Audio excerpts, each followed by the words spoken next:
તમને એવું નથી લાગતું કે લગ્નને આપણે સાવ ફારસ કરી નાખ્યું? આ 16 સંસ્કાર માહેના એક અગત્યના સંસ્કાર છે વિવાહ સંસ્કાર.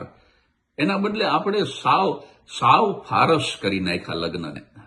આપણે બ્યુટી પાર્લર વાળા માટે, વિડીયોગ્રાફર માટે કે ફોટોગ્રાફર માટે નથી પરણતા. આપણે આપણું દાંપત્ય જીવન શરૂ કરવા માટે થઈને પરણીએ છીએ. અને આ ત્રણેય જણા એટલું બધું મોડું કરે.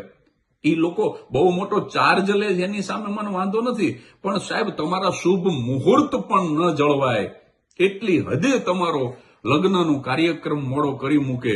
અને પછી ખરેખર જેની જરૂર છે, ભૂદેવોએ પંચાંગની અંદર જેમણે રસપૂર્વક શુભ મુહૂર્ત કાઢીને આપ્યા છે એ તો જળવાય જ નહીં.